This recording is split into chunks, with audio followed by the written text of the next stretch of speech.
Hello everyone, welcome to Science Fiction 365. I hope you all are doing well and you must be in great health. Today I am back with an interesting topic, and the name of the topic is Phases of Moon. The learning goals of this video presentation is that we are going to identify and describe the different phases of moon, and we are also going to explain how these cycles cause solar and lunar eclipse.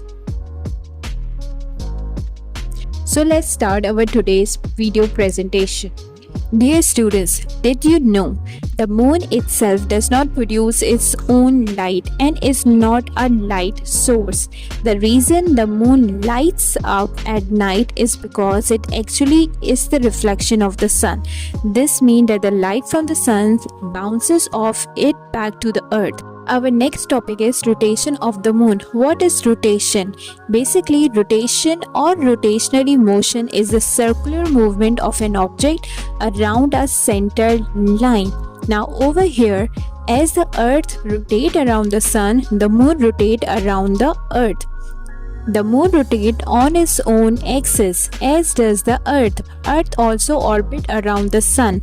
In fact, it takes the same amount of time to rotate as it does to orbit around the earth. As a result, we see many different phases of the moon depending on where the sun, earth, and moon are positioned. Now, this question must be coming in your mind, that why do we see the same side of the moon? Have you ever noticed that the moon always looks the same? Sure, the phases of the moon changes, but the actual features of the moon always look the same from month to month. This is because the moon rotation and orbit takes the same amount of time. As a result, we always see the same phase of the moon no matter what time of the month we look at it.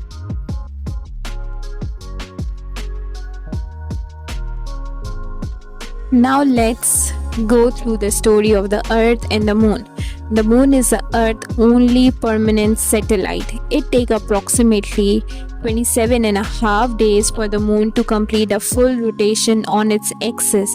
However, a lunar month is 29.5 days from full moon to full moon.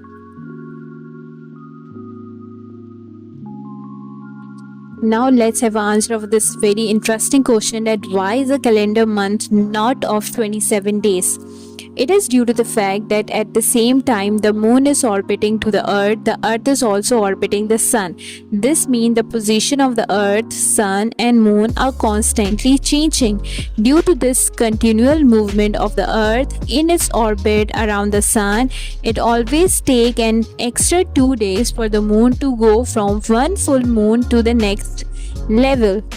Now let me tell you about the phases of moon. Total there are 8 phases of the moon. We are going to study each phase of the moon in detail. So let's start. The very first phase is the new moon. The moon's unilluminated side is facing the earth. This makes the new moon barely visible. This phase occurs when the sun, earth and moon are aligned with the moon position between the earth and the sun. You can also see this in the picture. The second phase of the moon is the waxing crescent. The moon now reflects some of the sunlight and becomes visible again.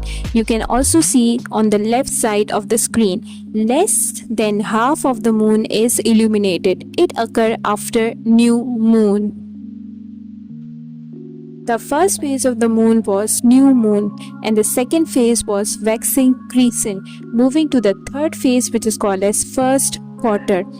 In this phase, the moon phase is visible when the moon reaches the first quarter of its orbit around the earth. One half of the moon appears to be illuminated.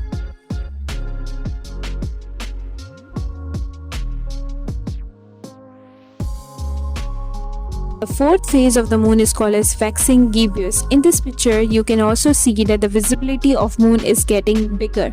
More than half of the moon is now illuminated, but what we can see is still smaller than a full moon.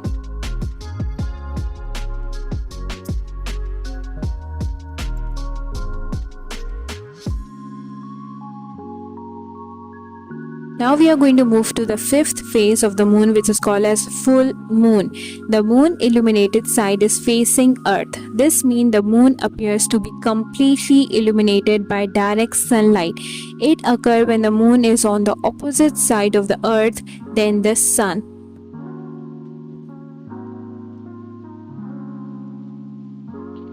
Moving to the next phase, which is called as waning gibbous. What happened in this phase, that the part of the moon which was visible, now it began to decrease. This phase occurred after the full moon. The size that of the moon that is visible begins to decrease. The moon appeared to be more than half illuminated but not fully illuminated by direct sunlight.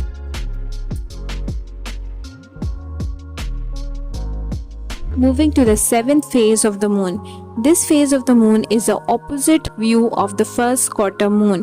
One half of the moon appears to be illuminated by direct sunlight. Last phase, waning crescent.